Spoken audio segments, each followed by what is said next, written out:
Hello everyone, welcome to the Vietnam Aviation Talk delivered by Dr. Binh Tran from Vietnam Aviation Academy. And today we are talking about the topic, the safety's impacts on customers' perception. And so in our research, we find that the third decisive factor is concern over safety and security. And these have a strong impact on the airlines. And a carrier's safety reputation is very easily lost and extremely difficult to rebuild. And an obvious recent example is the loss of Malaysian Airlines flight MH370, and this caused an immediate lack of trust in passengers. Another example is the safety image of the Aeroflot. Although it has been brought as a premium airlines in Europe in 2018, the majority of people still thought it is the old airline from the days of the former Soviet Union. And actually, Aeroflot is a four-star Skytrust airlines which connects Asia to Europe, and it provides impressive service with its recent purchase fleet Boeing and Airbus aircraft. And however, Aeroflot's image so painstaking recover after the fall of the Soviet Union again suffered great harm in mid-2019 when a Sukhoi purchased 100 caught fire on landing and killing 41 of the 78 people on board. And this is widely acknowledged that airline safety is commonly affected by external elements such as natural disaster or terrorism. And natural disasters include tsunami, volcano, typhoon, and snowstorms events are beyond human control, often unpredictable. They can impact the airline's business, leading to cease operations or flight delays due to affected airport infrastructure. In 2011, the tornadoes, fire, tsunami, and volcano eruptions occurred in Asia and Europe, and disrupting travels and devastating airport operations around the world. And earthquakes are the most destructive natural disasters for airports and aviation facilities. And all the structures are the most vulnerable to major earthquake damage. Newer structures may avoid collapse but still suffer permanent damage, leading to the blockage of air traffic. And the second important environment factor is terrorism. This has a more damaging impact on airlines than any other safety element.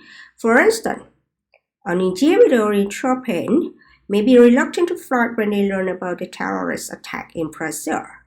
The individual will be hesitant about any upcoming travel plans, even though the incident happened on the other side of the world. And this thinking is due to the aviation industry being a prominent in the global industry. And when a disruptive incident occurs, at point A, it will have to float on impact on points B, C, D, E, F, and etc. And even those points might not have a direct relationship with the incident at point 8. So the September 11 attacks in the US catapulted airlines' security concerns to the forefront of the global psyche, thus greatly affecting the industry in ways comparable to other industries. And as a result, airlines and security services worldwide remain constantly vigilant, causing security screening procedures to becoming more increasingly stringent. And this has resulted in longer checkpoint waiting times and complaints from traveling public.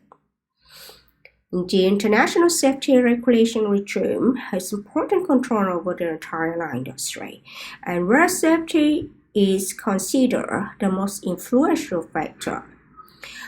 Though the commercial aspects currently impact strongly on the success of the airline business, the investment in safety from the airlines brings much value and benefits in terms of enhanced reputation and a potential long-term commercial profits.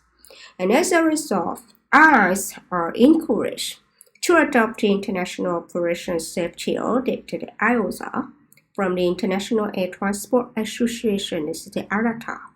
And the IOSA is internationally recognized and accepted. And despite the safety issues currently being difficult to measure, most Asian customers and consumers are not actively aware of this factor. And for the reputation of an airline, the carrier will look for safety in regard to the long term. And the configuration of aviation safety regulations in some Asian countries is not as strict as is necessary. In theory, airlines in Vietnam must reach the most stringent standards set by the Civil Aviation Authority of Vietnam, the CAAV, or the International Air Transport Association, the IATA. Similar safety regimes are applied to airlines in the other Asian nations as well. However, the safety configurations are not sufficiently strict when it is clearly evident that the low-cost carriers demand more flight hours per day from each of their aircraft than to the traditional airlines in the region. And currently, the majority of customers pay more attention to ticket price than to safety, because given the hundreds of aircraft flying each day and the thousands of flight hours every day, accidents are quite rare. And if there is sufficient difference in price, ticket prices, and people will switch to the cheapest fare. And the safety of air travel might be evidenced by the tendency for Europeans, for example, to be less cautious when there is a crash in Asia or Africa, only being influenced when an incident occurs relatively close to them. And therefore, for the commercial purposes, airlines extract the maximum hours possible out of the aircraft and pilots. And aircraft on ground time and pilots no flight time are becoming severely reduced. And for example, you can see Finland and Europe.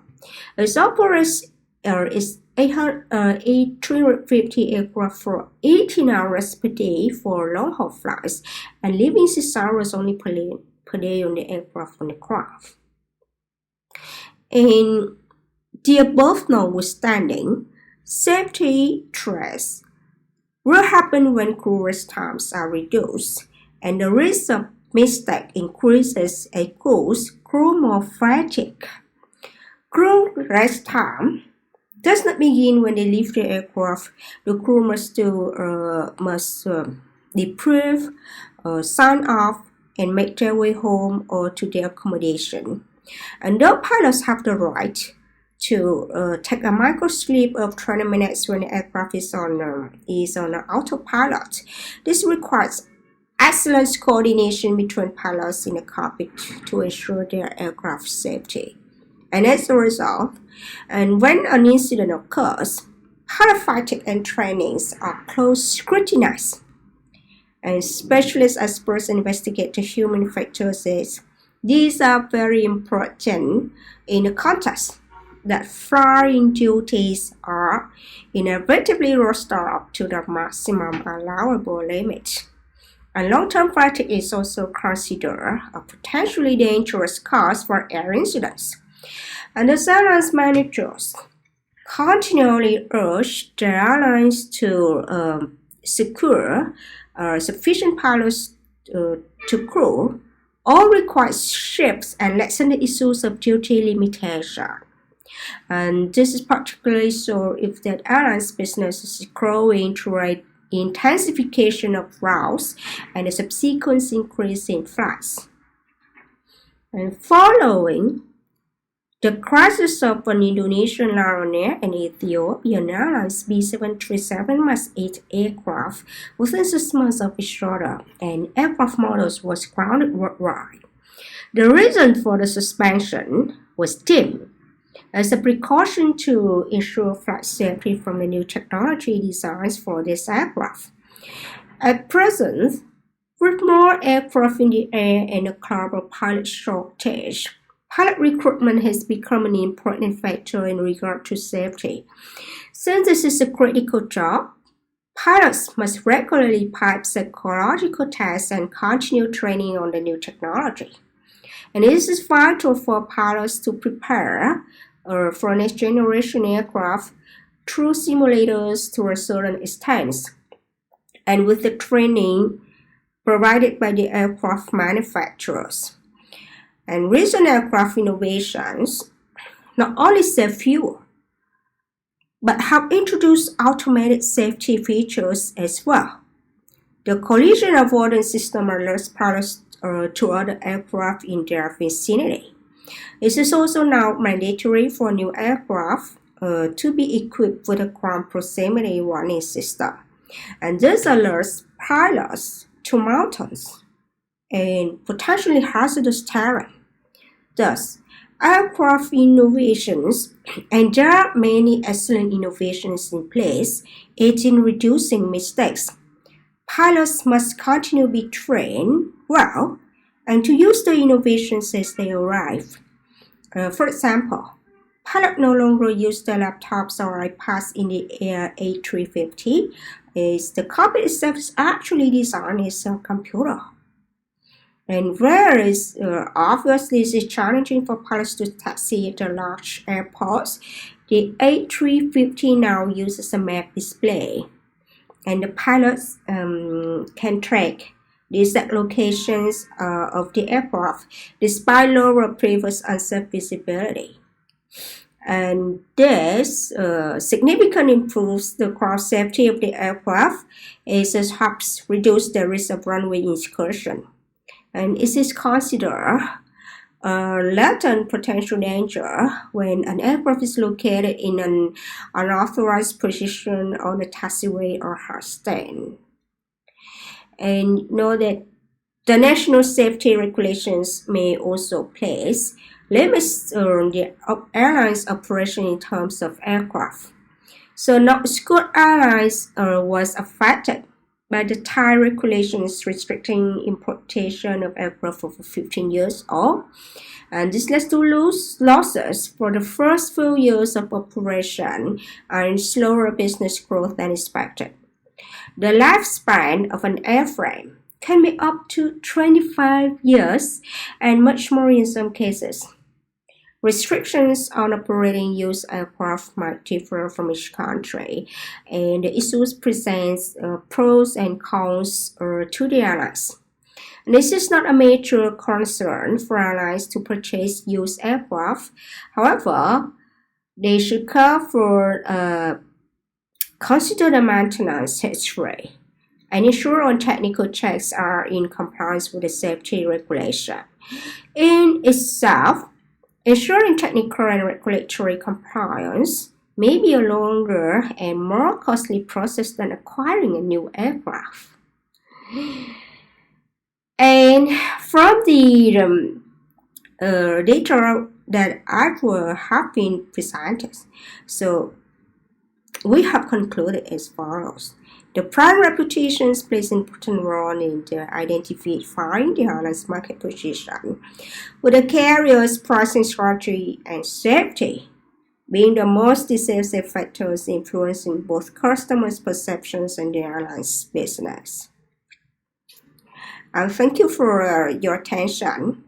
And this is the end of this section. And we hope to see you more in the next talk. See you. Bye-bye.